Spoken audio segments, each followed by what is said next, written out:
ஒரு புல்லாங்குழல் இசை. இந்த உலகமே அமைதியாக நின்றுவிட்டது. எப்படி சாத்தியமாச்சுன்னு தெரியுமா? சோழ நாட்டின் மேன்மழநாடு பகுதியில் இருந்த திருமங்கலம் என்னும் ஊரில் ஆனாயர் என்ற பக்தர் வாழ்ந்தார். அவர் ஆயர் குலத்தைச் சேர்ந்தவர். தொழிலாக பசுக்களை மேய்த்தார். ஆனால் அவரது மனம் முழுவதும் சிவபெருமானின் திருவடிகளில் நிலைத்திருந்தது. ஒவ்வொரு நாளும் பசுக்களை புல்வெளிக்கு அழைத்துச் சென்று அவை நல்ல புல் தின்று நன்னீர் குடித்து பாதுகாப்பாக இருக்கச் செய்வார். பின்னர் அவர் புல்லாங்குழலை எடுத்துக்கொண்டு சிவபெருமானின் திருவைந்தெழுத்தான நமசிவாய என்னும் மந்திரத்தை இசையாக்கி வாசிப்பார்.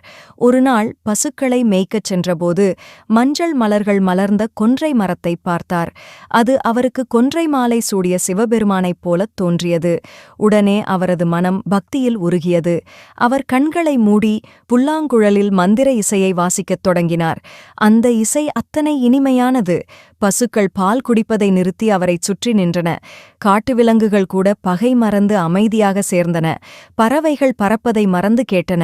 காற்று கூட அசையாமல் நின்றது. உலகமே அந்த இசையில் மூழ்கியது. ஒரு கணத்தில் இந்த உலகமே நின்றுவிட்டது. எந்த அசைவும் இல்லை பூலோகத்தில். இசைப்பிரியர் ஈசன் இந்த உலகம் இயல்பு நிலைக்கு திரும்ப, அப்போது சிவபெருமான் நந்தி மீது உமையம்மையாருடன் தோன்றி ஆனாயருக்கு அருள் காட்சி தந்தார்.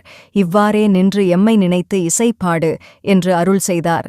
அவ்விடமே ஆனாயர் தம் உடலோடு இறைவனருளைப் பெற்று சிவபெருமானின் திருவடிகளை அடைந்தார். திருவிளையாடல் அல்ல, லீலை அல்ல, அன்பும் இசையும் சேர்ந்த இடத்தில் ஈசன்தானே வந்தருளினார். திருச்சிற்றம்பலம்.